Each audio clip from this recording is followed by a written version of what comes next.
Well, good morning, everybody.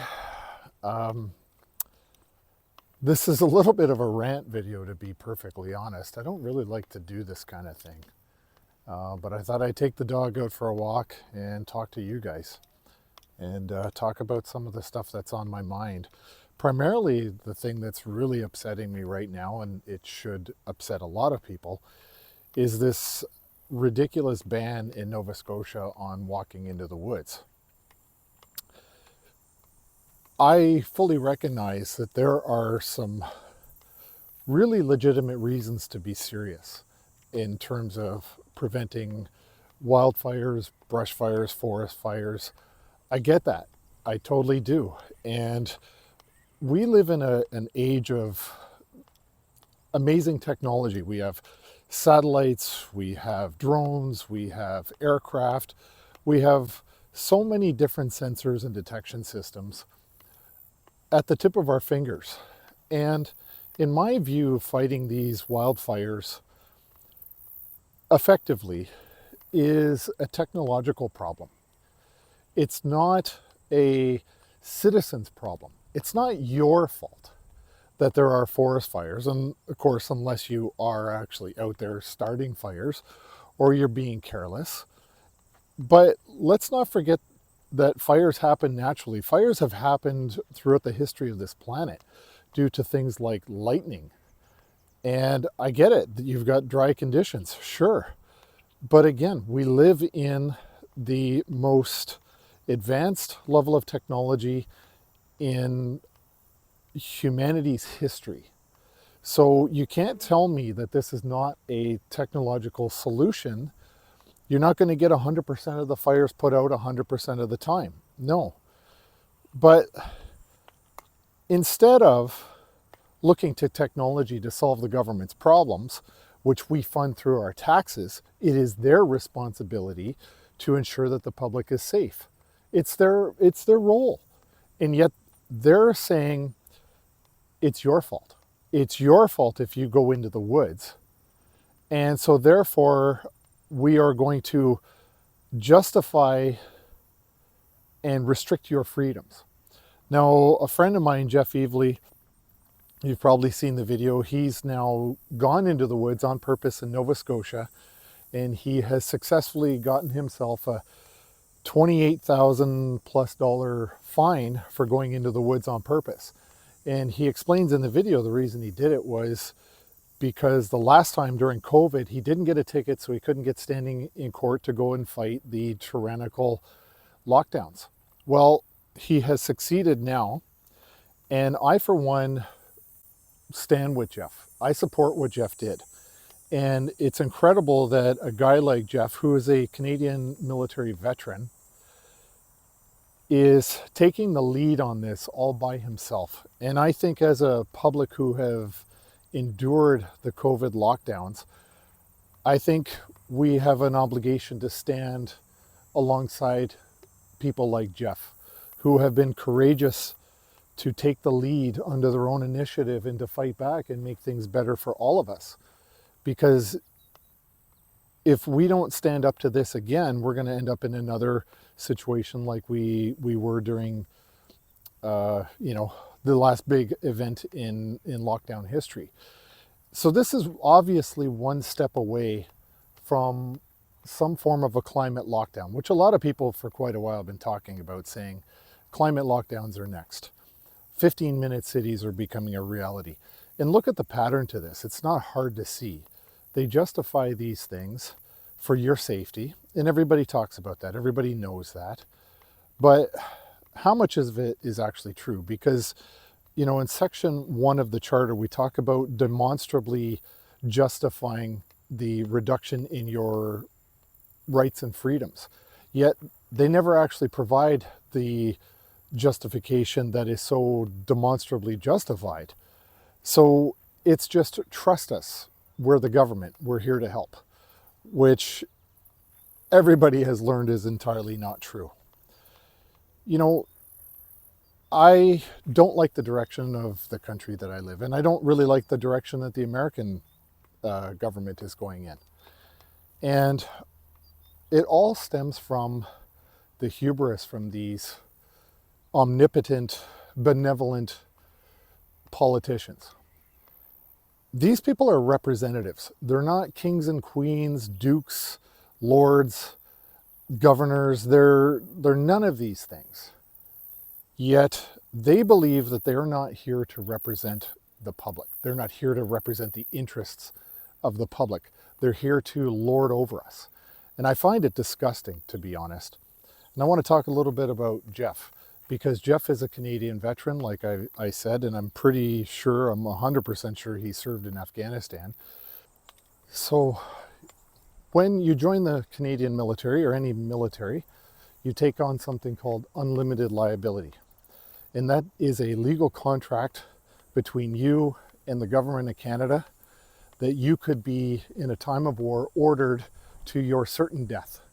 And you take on that unlimited liability in exchange for your life, for the protection of your country in war. And so when you have a guy like Jeff Evely, who's out there, who has risked his life for this country and has agreed to unlimited liability, and then you tell him after he comes back from war that you can't even walk into the woods. Like, imagine the hubris of these politicians who, in fact, many of them, most of them, don't even serve in the military. So they have no concept of what we're even talking about here. But what is particularly troubling to me is how easy it is that they believe that you are the problem, that their incompetence has nothing to do with it. And so, yeah, that's my rant for today about the wildfires that have not happened in Nova Scotia this year, because yeah, you know, what more can I say that hasn't been said on this already? Now I want to really quickly talk about Alberta sovereignty, Alberta separation, why I think it's very, very important. I'm not really advocating, I don't think it's a great idea for Alberta to join the United States. But I do think it's a very good idea for Alberta to do a vote, a referendum, to determine their own fate, their own destiny as a province, as to whether they want to continue to abide by more political tyranny, or do they want to go it alone and do what is in the best interest of themselves and, you know, for the political people out there. There's some really great politicians out there. Eric Bouchard is a friend of mine. He's a great guy. He's one of us.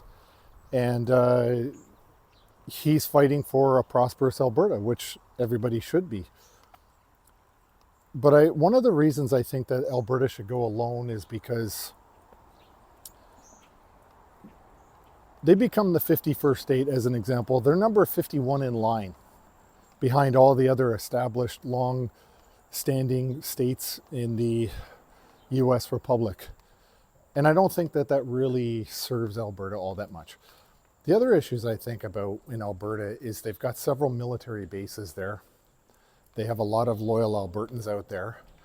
They have all the infrastructure in place that connects Canada to the United States through the oil and gas industry, the highways. They have relationships with the states that border. And I think that it works very well for Alberta. So I don't think that becoming part of America is the best move for them. I could be wrong, but what I think it's more important is that Alberta goes it alone. They take the transfer payments that they send to Quebec and they fund their own Alberta Armed Forces. I think that's the much better move for them. They have several military bases. They have Cold Lake, Alberta, which is the fighter base. They can create military alliances with the Americans and continue to do so. And I think they can protect Arctic sovereignty, which they have been doing from Cold Lake on the west coast or western side of Canada. So I think everything is in place for Alberta to just go it alone and not be told by a US or a Canadian federal government what to do. I think they should just mind their own destiny and not be slaves to another level of government above them. And so what is that going to take? First and foremost, it's going to take a political class to have the courage and the willingness to actually listen to the people by asking the people what they want. And when they ask them and they get the answer, they have to abide by that answer. Second, you need a public to be engaged and interested and want to be asked the question first and then be willing to answer it, no matter how difficult the question may be.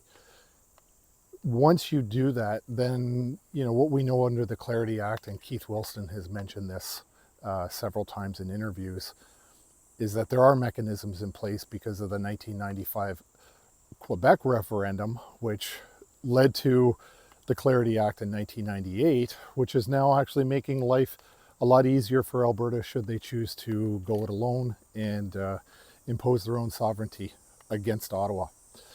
So I think it really does come down to the hubris and the willingness of politicians on, are they representing their constituents or are they dictating to their constituents? Either way, I do think that we have some really bumpy times ahead of us.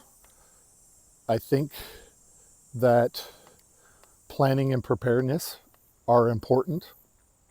It's not the be-all, end-all, because one of the things I often talk about is, what are the principles that you stand on? What is most dear to you? What is the line in the sand for you? Who are you? And who are the groups of people you associate with?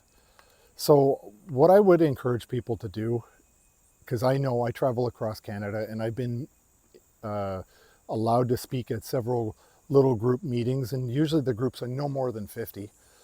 But one thing I would say is this: come together in your groups, figure out what is your morals, your ethics, your values, and your principles. And remember that principles form the base of everything else. And the only way to attack principles is to first go through your morals, ethics, and values, which is why the woke mob always goes first after the morals, ethics, and values in society to get to your principles. Your principles are what you stand on. They're your foundation. And so I would start talking about that in your groups and defining who you are, what it is you're fighting for. And then from there, plan accordingly. I talk about this often on my Substack and other things that I post online. Anyway, this video I think has gone on a little bit longer than I would have liked it to. This is more of a rant from me today.